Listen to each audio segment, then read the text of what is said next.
Good evening and welcome to The Square. Tonight's discussion is the second part in a series of episodes that we are having, and we are going to look at cooperation dynamics within the East African community. Specifically, we are going to examine Rwanda-Uganda relations, as well as look at how the East African community as a regional framework can do more as an organ to facilitate trade and integration. My name is Dana Mpisi, I'm the host of The Square, and tonight we are joined, our guest for tonight is Dr. Lonzen Rudira. Thank you very much for joining us. Thank you for having me. You're also joining us on our birthday. We turn 1 year today, so it's a special... Perfect timing. Yeah, exactly. It's a special day. I'm also joined by Ephraim Romngenge. He's a resident panelist of The Square. Ephraim. Happy birthday to The Square. Happy birthday to The Square. And as always, Charles Haber, resident panelist of The Square. Great to have you. Dana, how are you? And happy first anniversary to us all. Happy first anniversary. I think it would have made more sense for us to replace these bourbon cups with champagne. If that's possible. Absolutely, we'll probably do that next week. Yes. As always, we're also joined, another resident panelist of The Square is Berna Namata. And Berna is not here with us today, but I'm sure wherever she's watching, she's following closely. So I think we're going to dive straight into this particular topic, and I think it's a hot potato, so to speak, as you mentioned, Lonzen, in preparation of the show. There's a lot that's been going on in the region, Rwanda and her relations with her East African neighbors. So I'll start with the Uganda-Rwanda relations, and this is to Dr. Lonzen, but of course, as always, it's to the panelists, the resident Square panelists. So we know that there have been issues between the two countries. Starting apparently 2 years ago. Yesterday we had a press conference with the Minister of Foreign Affairs and International Cooperation, Dr. Richard Sezibera. And, he stated that over 190 Rwandans have been kidnapped, harassed, and held illegally in Uganda during this period. So the government of Rwanda has strongly advised its nationals against traveling to Uganda because they can't guarantee the safety of Rwandans. So I also, please note the same treatment is not accorded to Ugandans in Rwanda. My question, therefore, to you all and you, Dr. Lonzen, to start with, is in your informed opinion, what do you think are some of the factors undermining relations between Rwanda and Uganda? Thank you. Usually in conflict analysis, we have this thing we have the different levels of analysis. We have the background factors, we have the proximate factors, and we have what we call a trigger. Now, the background factors are not important in this conversation because they happened a long time ago.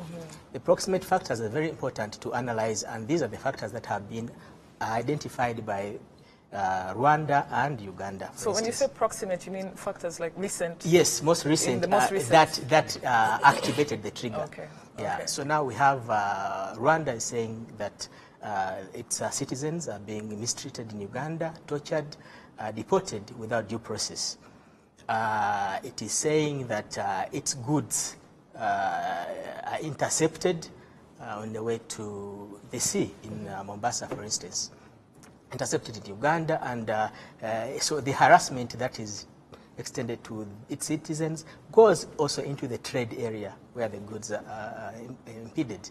Then, of course, the third and it's equally important, if not most important, is the dissidents, the support of Uganda, allegedly, of the RNC, Rwanda National Congress, that is headed by Kayumba Nyamwasa.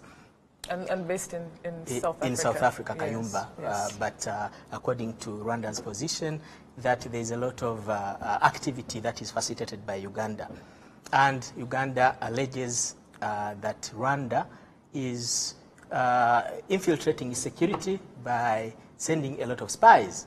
And it's saying that this is the reason it is torturing them. So now the question becomes now, Rwanda, through Dr. Sezibera, he put his position out there, and he outlined specifics about these charges. This is in the press conference held yesterday. In the press conference. Yes. And in Uganda, the Foreign Affairs Minister also released a document that largely was seen as lacking the same specificity. It didn't go into specifics. And then the question becomes, why does it lack the specifics? And I would like to get time to offer a proposition why I think it lacks the specifics. Now, if we could systematically analyze these proximate factors, the trigger, of course, there is I believe that the trigger on Uganda's on Uganda sees the closing of the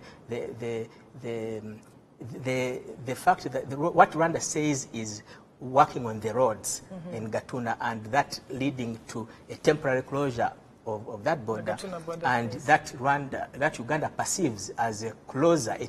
It doesn't really believe Rwanda's explanation for that. So Uganda sees that as a trigger for the already existing factors, the proximate factors. Rwanda, I believe, has a different trigger for this thing.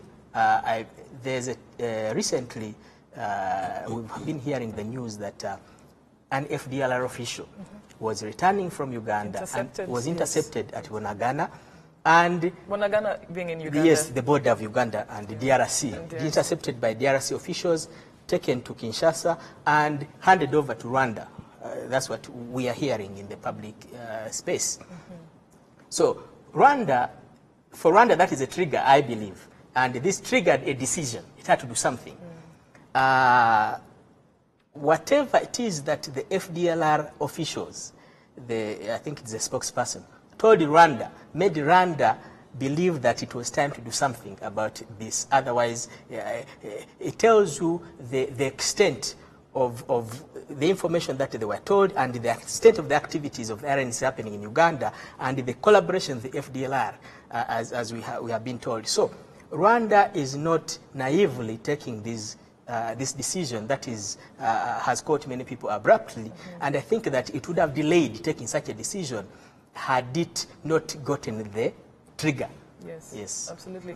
And I like that you mentioned that this was a trigger for Rwanda, you know, intercepting the FDLR spokesperson and this person telling them, you know, whatever plans that were happening in Uganda in cahoots with the RNC, you know, and obviously this was plots basically that were against the security of this country, because a lot of people have been saying, you know, we've seen Rwandans being arrested in Uganda. We've written note verbals. We've diplomatically used our channels to ask them, why is this happening? Why does it keep on happening? And a lot of people have said, you know, why are Rwandans being reticent? Why aren't you doing anything? Why are you more or less turning the other cheek? You know, and I think your explanation to a certain degree shows the element of how you know, they were triggered to do something, although I don't know if that's the correct way of saying it, because the border was not closed at the end of the day. Yes, the border is not closed. Yeah. Uganda believes it is, yes, and Rwanda is saying that it is doing construction till May. Yes. And given the interception of frustration of trade in Uganda over the past how many months, a retaliation from Rwanda would not be out of the ordinary, diplomatically speaking. Yeah. So whether and when you say interception of trade on the Ugandan side, what do you mean exactly? Yeah, you see, Rwanda's containers have been intercepted and stopped and frustrated, basically, from reaching the Mombasa. Really? Containers sometimes of minerals, sometimes of different exports that Rwanda's trying to sell. This has been happening through which period? Yeah, I think I've been reading about it, and I think Dr. Sezibera also mentioned that. Yes. So this frustrating the trade by Rwandans to get to the sea to export, realistically speaking, Rwanda would be justified to reciprocate. So why Rwanda is not necessarily admitting to it whether it is doing so or it is not. And I don't think there would be any out of the ordinary action, because we're talking about a law of East African Community, free movements of goods. We'll get to the free movement of people that is also being violated. So if we are torturing people who are supposed to be moving freely, you're violating the free movement of people. So the free movement of goods, the fact that Uganda would be frustrating the trade of Rwandans, generally speaking, it would be all right to retaliate. Whether Rwanda is retaliating or not, I think is not as significant at this point, because there are other factors at play. And I think actually that's a small part. The trade thing can be agreed upon. Today, they can decide, the parties involved, you can decide that, the trade we are going to address, very quickly. The other two are very difficult. The disentangling the RNC, if in fact it is operating in Uganda, and it has been there for the past 2 years or so, disentangling that from the security of Uganda will be much more difficult to do. And the issue of torturing people.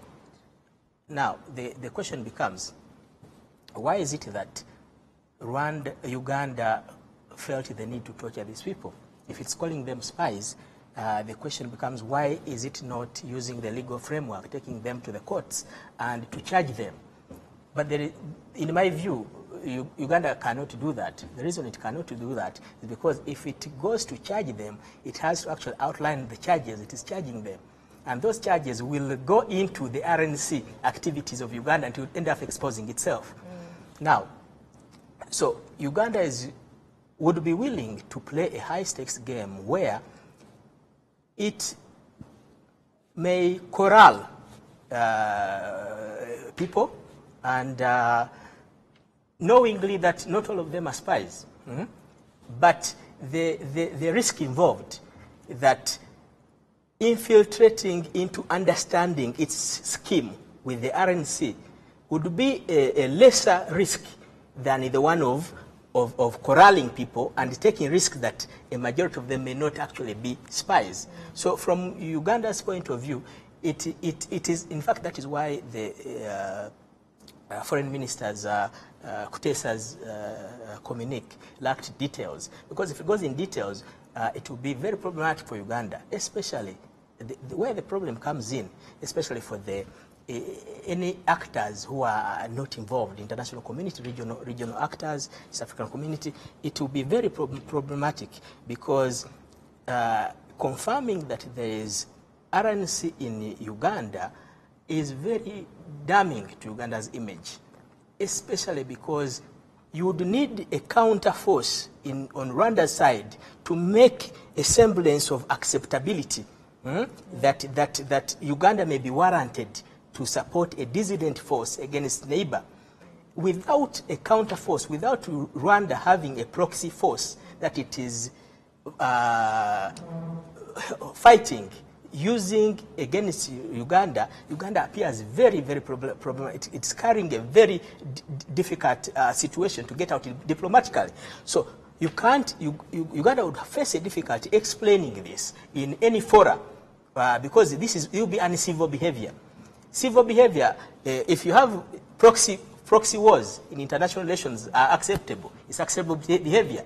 But when one side is engaging in facilitating a rebel force against another country that is not doing a similar thing, this is very uncivil international affairs. So Uganda would face damage to its reputation, and that's why it's unwilling to tackle that topic until Rwanda decides that it's going to start supporting a proxy entity against Uganda. Then it is like laundry, you are giving laundry to the problem. But for now, it's very dirty in Uganda's point of view. Uganda's side, it is not very clean. It is very uncivil. That's why it's not willing to bring it into the open.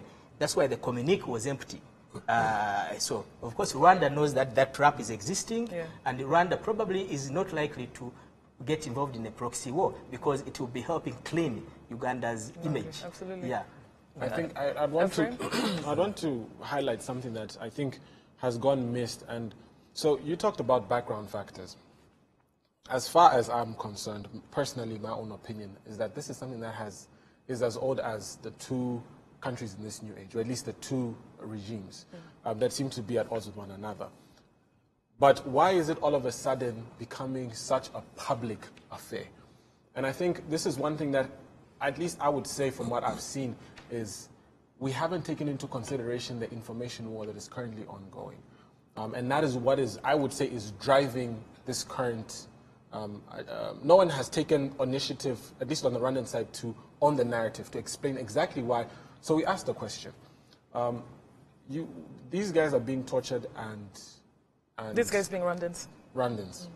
Rwandans are being tortured in Uganda, are being captured in Rwanda and tortured on the allegations that they are spies.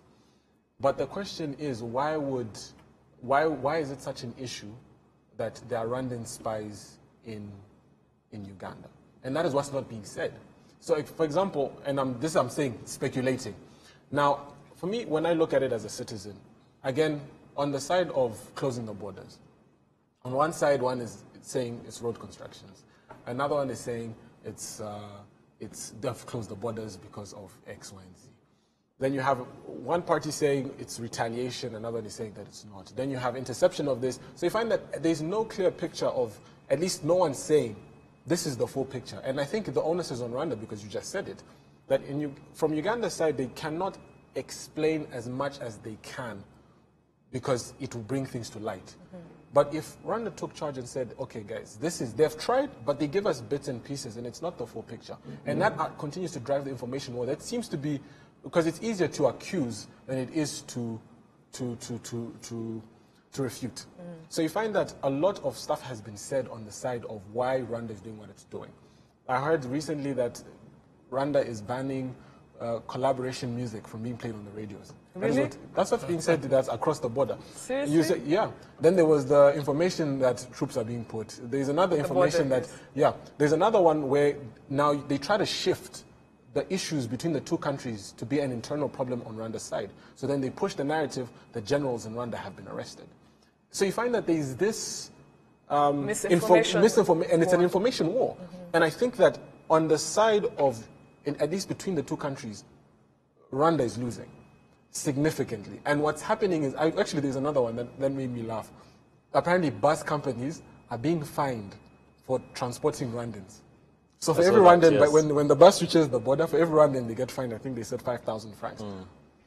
I read that. This is, I'm telling you, it's preposterous. And at what point do we say, okay, are we going to fight this information war to ensure, because like I said, these are things that have happened in the past. You talked of a trade war. Trade wars happen every single day between all sorts of countries. They sit down behind closed doors and they sort it out.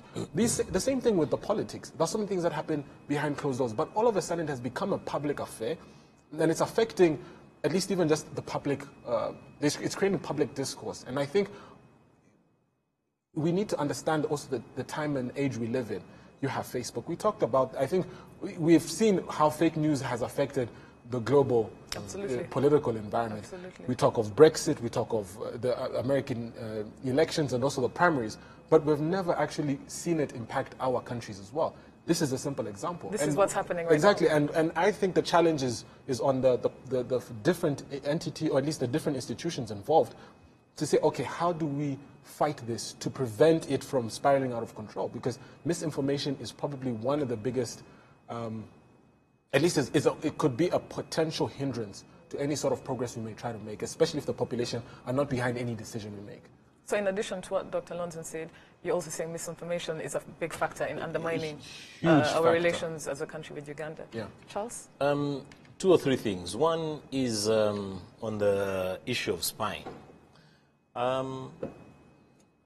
If indeed the Rwandans are arrested in Uganda on allegations of spying, I think the bigger question is, why should we be spying in Uganda? Yeah.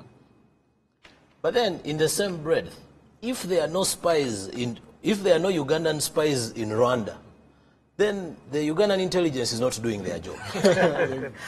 Because absolutely, there is no neighboring country, there is no country that will not have spies in its neighbors, I mean around its neighbors or within its neighbors. So definitely, and I'm sure our intelligence networks know that we do have Ugandan spies here, the same way we would have Kenyan, Tanzanian and Burundi spies within our network, or probably even on this table. Yeah. Keyword being probably. So I would want to bury that issue of spies, because we are always spying on one another. It's geopolitics. Yes, yes, and because their interests, there will always be interest. There will always be, whenever there are interest, there will always be suspicion, and therefore you will want to pursue your interests and your suspicions. But I want to take this conversation towards business and differ a little bit with Ephraim on the fact that Rwanda is the biggest loser in this whole standoff as far as business is concerned. Yes, we are a big loser. That is without doubt. If you compare exports from one country to another, probably Uganda is exporting into Rwanda 6 times more than what Rwanda is exporting into Uganda and through Uganda. So which does not mean that the $30-something million that we gain a year is little, but comparatively the Ugandans have much more to lose, which then explains the reason why they are up in arms. You know, I was watching a clip on their parliamentarians taking one of the deputy prime ministers to task to explain the standoff, General Moses Ali. So it is a very big issue because it is touching where it hurts most, and this is why you really need to give hats off for the Rwandan the Rwandan diplomatic circles, because they are really pinching where it hurts most. Unfortunately, and I read in the Monitor one of the border residents saying that yes, there's a lot of business happening. There's a lot of movement of trucks here in Kajitumba at the border, and the guy was asking, but are we going to eat trucks? Because unfortunately, yes, a lot of traffic has been diverted to Kajitumba, but without the movement of people, it doesn't trickle down to the Mwananchi's pocket. And I believe this pinching should also hurt us so that we wake up and realize that our own people are suffering.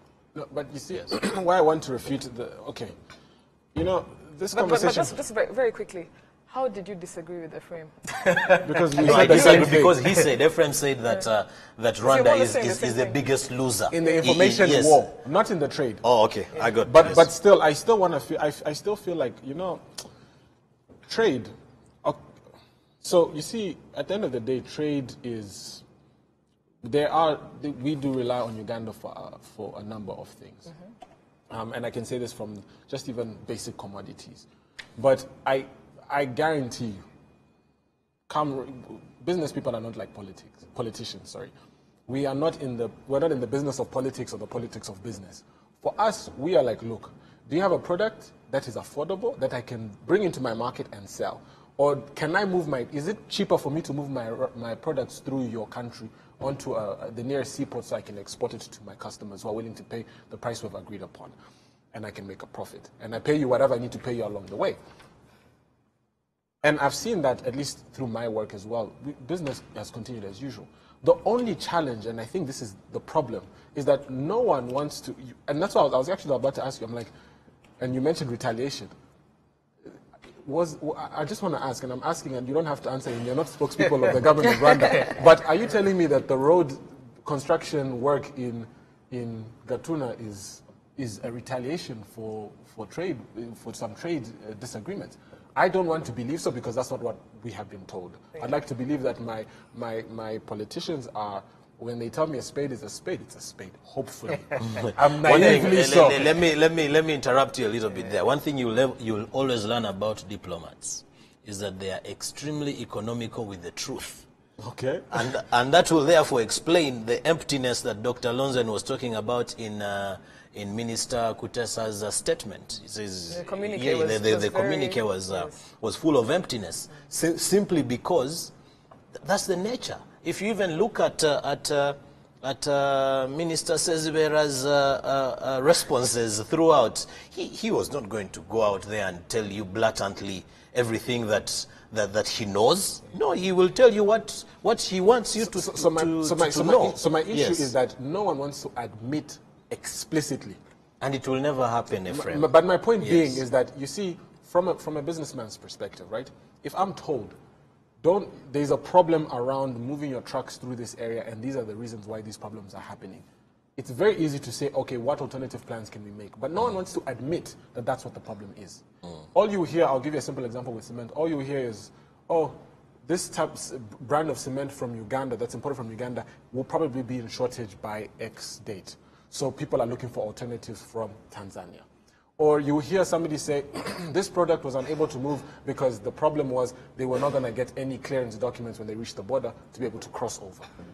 Simple stuff like that, but no one wants to admit it. So it has not, I don't know how to describe what I'm trying to say, but because no one has called it a problem, we cannot start working on a solution. Let me just also clarify something. In my opinion, in my informed opinion, I think, and based on what our good minister as a politician told us as Rwandan citizens, the border was not closed as a form of retaliation. That is something that people are on the fence on. As a sign of retaliation, I mean, to what end? Because at the end of the day, those trucks were told and diverted through other borders. So coming back to and Kajitumba, exactly. So I agree with you. A retaliation to close Gatuna. They were told to go back after they had already left Uganda, and they were on their way to the Rwandan territory.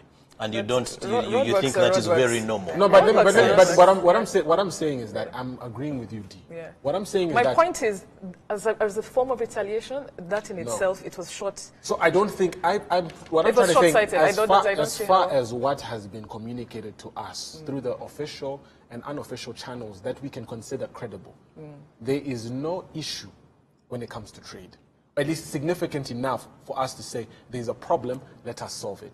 That's me saying what I have heard. But now when we go on the ground, and this is what I'm trying to say, we as business people cannot solve issues that are politically driven because we just want to trade our products. But because the politicians do not want to admit that there is a particular problem, there's no way we can find a solution. You have no basis. To this. Exactly. There's no what problem is there. Dr. Lonson? I think the point here is not necessarily to fact check whether in fact the border was closed or not as a measure of retaliation. The point that I'm making, for instance, is that were it to be the case, it would be justified. Whether it is or not, I'm not very much concerned with that. But were it to be the case that the border was closed as a measure of retaliation, it would be justified because of similar measures that have been taken the other way. And the other point that we can make on the issue of trade, that it becomes very problematic when we talk about the loss of people's lives and then the concern shifts to goods. Because goods are important but not as important. You can get a bag of cement from Tanzania, but you can't replace the person who is killed in Uganda. So let us have these conversations with the level of sensitivity that is required. The next point that I would like to make, that he made a great point, that countries spy on each other. The more the threat increases, the more spies. And it's natural. Americans have spies here in Rwanda. For what? To be very difficult for you to understand. Because what are the interests? Exactly. Yes. But probably you go to the American embassy, they'll be there. The spies are there. Now, if Rwanda had a hostile stance towards America, the spies may increase. If it had 3, as in normal circumstances with its ally, if Rwanda becomes a hostile state, the spies may become 7. The question becomes, if Rwanda had spies in Uganda, under normal circumstances who may be 2 or 3, does it really have 900 today? Is that a reasonable... Because 900 Rwandans were deported. Yes, and they have been accused Uganda of being spies. The question is the situation, is Rwanda so foolish as to send 900 spies to Uganda? Because that is an invasion. Exactly. Now, the second issue becomes, did the sending of 900 spies to Uganda lead to Uganda's decision to invite the RNC to neutralize them? Or was the presence of the RNC that activated the sending of spies to Uganda? You understand? So in research, we call these spurious arguments, when the cause and effect are turned upside down. Yes, exactly. So now, if Uganda wants to make the argument that Rwanda has sent 900 spies there, it has necessarily to agree that it is hosting RNC. It can't have it any other way. It cannot. In fact, if there is any way to confirm that there is RNC in Uganda, is by looking at the number of people targeted as spies that Rwanda is sending. It is the greatest. It is the strongest confirmation from Uganda's reaction that it is hiding something. Otherwise, it will not target 900 people, because it would be so stupid for Rwanda to send 900 people to spy in Uganda.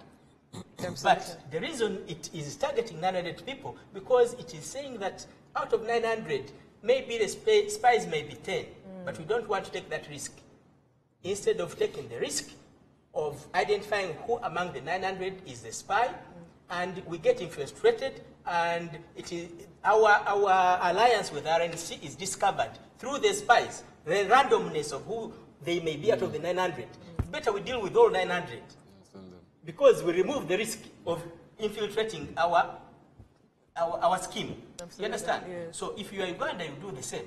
If I was in Uganda's decision-making power, and I know I'm working with the RNC, I'm not going to pick and choose who among these Rwandans may be a spy. I'm going to torture all of them. So now I want to come back to, now the question is, but just very quickly, because I'd like us to move to the next part of this conversation, which is to do with the East African community. So just no, and that's now coming back to this point. Yes. You know, when you think about coming back to what he called background factors, that time immemorial, and we know why. The question comes in when His Excellency Museveni was the chairperson of the East African community, just before His Excellency Paul Kagame took over. These things were taking place. So then the question comes in, why is Uganda, if we're to go along that line of argument, for argument's sake, why is Uganda hosting the RNC? And he said it, because they have no, if it was a proxy war, understandable, but if there's nothing that shows that Rwanda is trying to do something to Uganda, and you mentioned it even in this case of spies, that Rwanda is trying to do something to Uganda, hence why Uganda is supporting an enemy of the state. Of the state. Then what is the motivating factor behind this? And I think for me that's a very important question that is worth answering. Why would Uganda go through great lengths to support the RNC in this context? So right now we've been talking about countries in relation to East African communities. Yes, we've been talking about countries and also looking at it from a unilateral perspective. And I want to take us to the East African community. We all know this is a regional framework aimed at widening and deepening trade and integration amongst partner states. And my question, and I'll start with you, Lonzen, before Charles and Ephraim also weigh in, is the fact that, you know, you would like these issues to be solved bilaterally before they're taken on a EAC level. And I want to hear from you. That said, what's your view on the EAC's overall function to actually manage and prevent such issues from happening at the level they are right now, at least between Rwanda and Uganda? I think some of these problems can be solved bilaterally. Some will be solved multilaterally. The issue of trade, tomorrow they can be the East African Business Council can sit down and that can be easily resolved. The other two issues, RNC and torturing people and the accusation of spying, is a bit complicated, and that will take the confidence that and goodwill that would activate an outcome that would end the crisis is being exhausted. It doesn't exist. In fact, that's why Rwandans have been strongly advised not to go to Uganda, because they've exhausted the potential for a bilateral resolution on those three issues. It means that you brought up EAC. Unfortunately, EAC does not have the mechanism, conflict resolution mechanism, to be able to deliver a resolution to this problem. One, like I said, you have actors in the EAC who may be somehow too integrated into, from the economic perspective, okay, they have the pipeline is going through this country. We have the trade coming from the Mombasa. It is a bit. So the people whom you would think may act as arbiters may not want to take risks for the consequences that may come to their country. So there is the nationalism. There's a nationalism that we haven't yet, EAC as an entity, we haven't yet submitted to it in terms of, in ways that it may have authority over the member states. So right now it is a goodwill. Countries, basically member states, have a nationalistic attitude. Yes. So they don't think regionally. We're still thinking as individual countries. No one is when like it comes to risk. No one is like to risk their national interests at the cost of alienating themselves with either country at the due to the pursuit of the regional outcome. So we are not there yet. Our sentiments are still national. So where are we likely to find a solution? In fact, the other point why this solution is unlikely to come from the region is because, first of all, Uganda will never admit to what it is being accused. I already explained why it can't admit. It would appear to be uncivil, and it is just not in its interest. It is not likely to back away from whatever it is doing.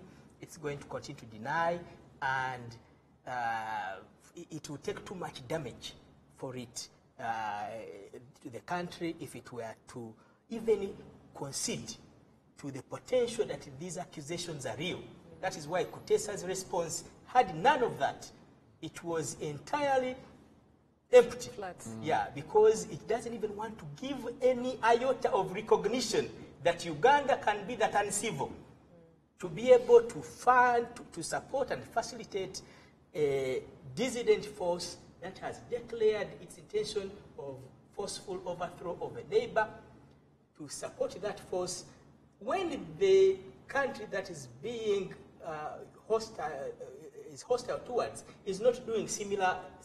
So Uganda does not appear very clean in the eyes of an arbiter. That is why it is unlikely to submit itself to an arbiter, and it is unlikely to resolve the conflict in bilateral terms. So we should expect this thing to continue for a very long time. That's a very dismal view, unfortunately. But I think I agree with him. He started in the beginning to be a bit, he was very diplomatic with the way he said it. For me, the way I understand it, it's a simple. One, the countries within the region have, and I gave this example of Museveni when he was the chairperson. He undermined it by he undermined the cohesiveness of the East African community. But when you look at the history of the East African community as well, in dealing with similar crises in the past, they lack the backbone to be able to say, this needs to be done. And it comes down to even the relationships amongst some of these countries. So even when you look at the bilateral relationship between Tanzania and Kenya, we know that it has been strained on so many fronts. And there seems to be this almost unspoken of war around trade that continues to go on between the two. And actually, if you know, Tanzania deports a lot of Kenyan high execs back or they don't renew work permits. And this happens as well in the region. So you find that as much as we may think we can depend on the East African community, unfortunately, the countries in the part of the community don't value the community's input. So it's more an individual, they're like, sort your stuff out, we come together, we just meet and we say, well, we work together. But at the end of the day, we'll work together on trade, maybe a few policies here and there, free movement of people, but well and good, like if we disagree with one another, we can just all of a sudden just stop working with that. So for me, that's my take. But I want to bring in another aspect to this conversation around regional integration. You know, when you look at the fundamentals of regional integration, you can list them. It talks of free movement of people, then we talk of free movement of goods, then we talk of eventually a cohesive... the political federation, basically. That's I think the last pillar in this linear progression of the East African community. But you know what's interesting, and I think we talked about this last time when we had the conversation on the East African community and its integration. At the end of the day, the people who sit and discuss these issues are politicians. So if that last pillar of political will and political cohesiveness is missing. We cannot trade, and now people cannot move freely. Actually, Ephraim, you're saying something very interesting, because before the show started, I was looking at the whole East African community, the various pillars of integration, from a customs union to a common market and so forth and so on until a political federation. I think maybe we should have started the other way around. Yeah. Maybe we should have started with a political federation first, cementing political will, and going back to your point of having a sort of regional outlook, not nationalistic country outlook, as an East African community. And then once that political will was there, we would now start moving towards, a common market, free movement of goods and people. So it's interesting that you say that, because I wonder if maybe we started. I want to say two things. One around the complexities around achieving the most difficult pillar, which is political federation. And Dr. Lonzen alluded to something around sacrifice. In the event that there is no single country that is ready to give up a portion of its sovereignty in whatever form, we will never achieve the bigger picture. And let's not beat about the bush. There's no country that is innocent or guilty about this. There is no single country that is ready to give up a portion of its sovereignty for the purpose of the bigger picture. That's one. Two, if we have scored well on soft areas, let me put them that way, in comparison to the more difficult ones, like use of IDs, no roaming charges, free movement of certain people, why shouldn't we concentrate on the areas where we have scored well, and we don't bother about the more difficult ones? But let me give you a simple example. You talked about sovereignty. At the heart of this, and I asked a question, and it unfortunately went unanswered. We talked about but you the told reason. us. No, you told us you didn't have to answer. I put it out there. I didn't say. I was like, maybe somebody might pick it up. It was as rhetoric as it sounded. Questionable. But I was saying, I asked a very important question. Why would Uganda host the RNC? And you talked about sovereignty and giving it up.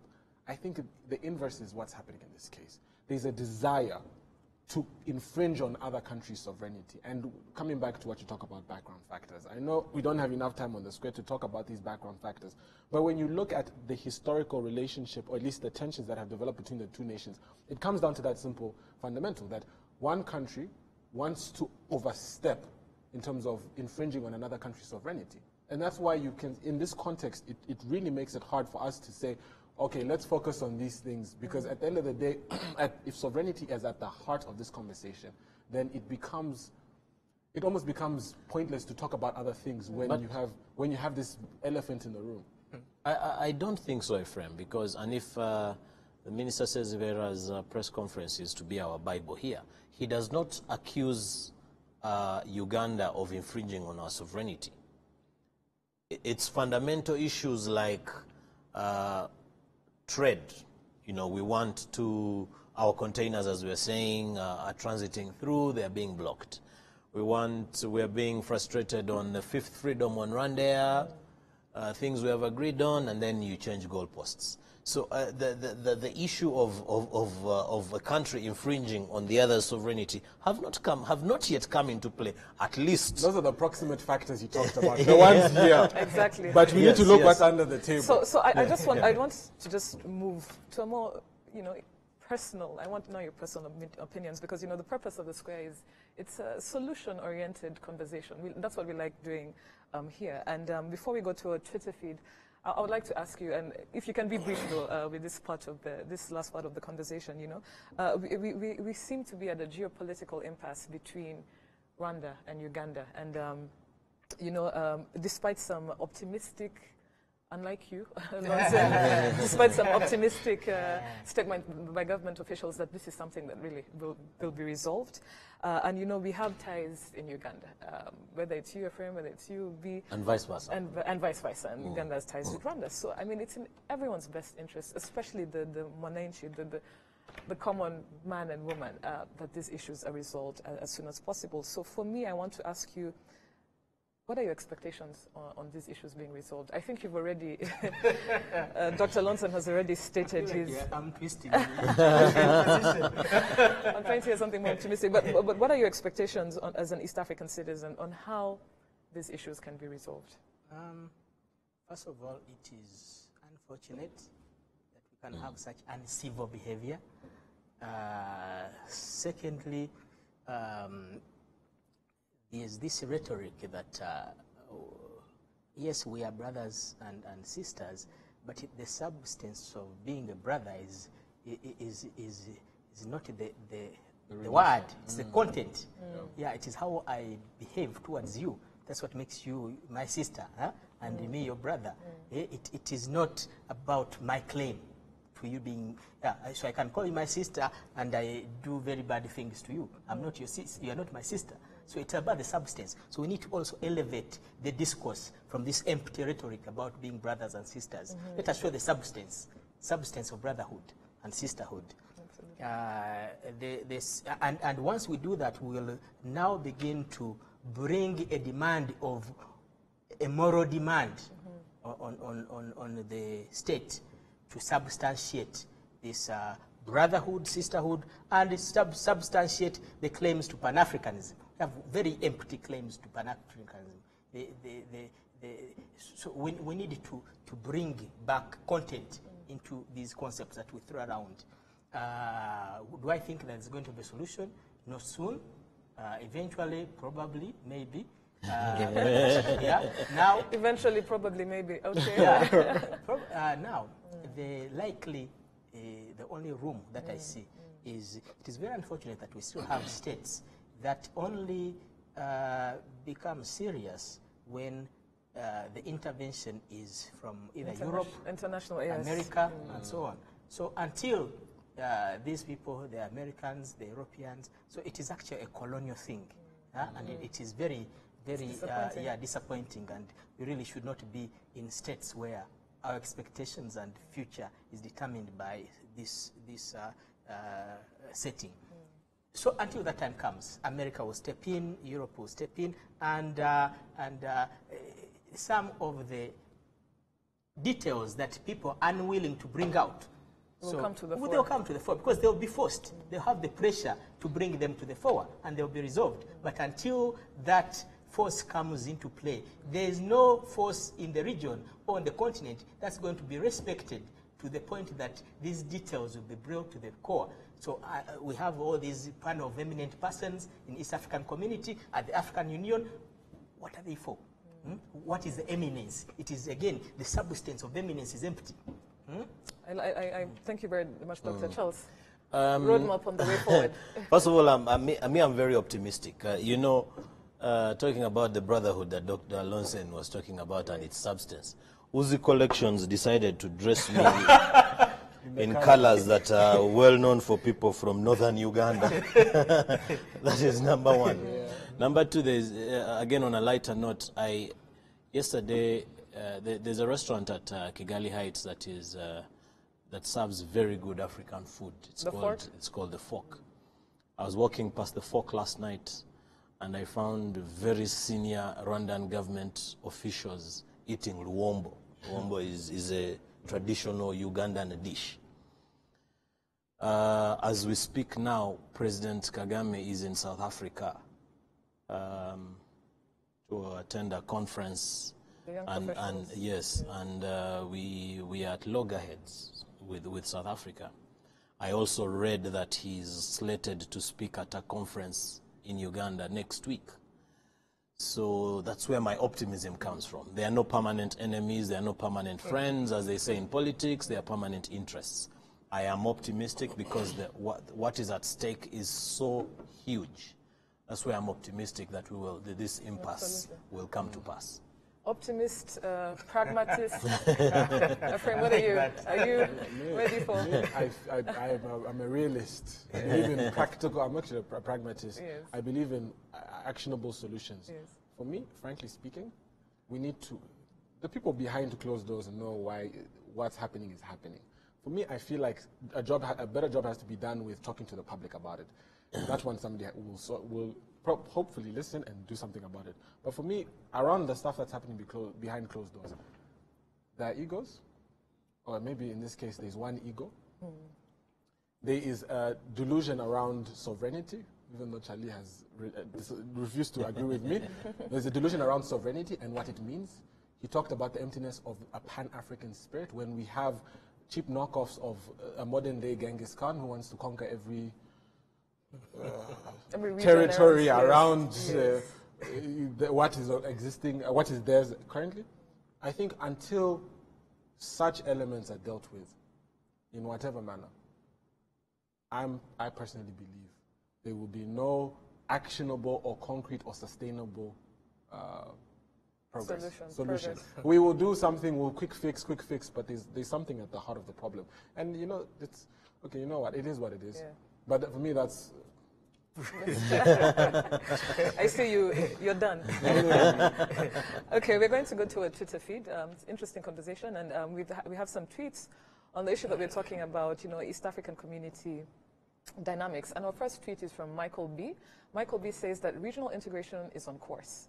Whatever is happening is seasonal. Regional integration can't be judged by the extent of overnight rains. It is a marathon to be fully covered by us leaders and us all. Roadmap: trade more, talk more, resolve misunderstandings, go back and trade.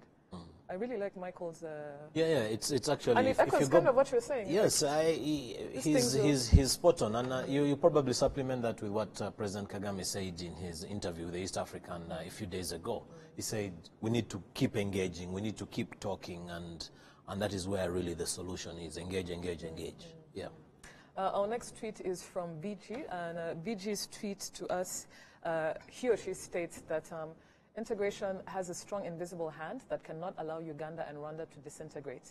The common Muturaje at the border cannot allow these two states to stop him or her from moving to either side. The porous borders justify that. Absolutely. No, I think it comes down to, he talked about the brotherhood, and he also justified to what Dr. London said about there has to be substance. But at the end of the day, you know, life as you know it is life as you know it. Yes. There is no way you can wake up one morning just because of politics. You wake up and you're like, you know what, I don't think I'm going to cross the border today. Meanwhile, your livelihood is across the border. Absolutely. Yeah. Absolutely. So some of those things cannot. For me, frankly speaking, some of those things can't. And our next tweet is from Romeo, and Romeo says that TheSquare Rwanda. Do these three key issues between Uganda and Rwanda really have to do anything with the citizens from moving to and from purposely for no commerce-related motives? Oh, yeah, so, poor guy. I think he wants to go and have a good time in Kabale. Yes. Nothing to do with commerce. But that is a very pertinent point, and it's back to the social media or fake news that Ephraim was talking about earlier on around collabos being played. You know, if people want to come and dance here over the weekend, or people want to go and have a good time in Barara, what does, you know, then some protection needs to take place. Interesting. So what we are seeing here is basically people reaching out to us on social media and asking, as the common person, how am I affected? And you know, they have that saying that when the elephants fight, it's the grass. That suffers, yes. That suffers, you know. And I want to know, as we're looking for more tweets, I just want to just recap, you know. In a nutshell, actually, I think we're done for Twitter right now. I think we are running out of time, but I just want us to conclude. And it's a conclusion, and it's also a reiteration of what we've been saying. In a nutshell, Charles, I'll start with you. Again, we should not tire to talk because there's a lot at stake. I want to give my conclusive remarks with the story of the Irish potato. Sorry, the sweet potato and how it grows. In Kinyarwanda, there's a saying that goes, umurenzaho weza ibijumba, to imply the way sweet potatoes are grown, they are grown by piling and piling soil over them. You know, you just keep piling.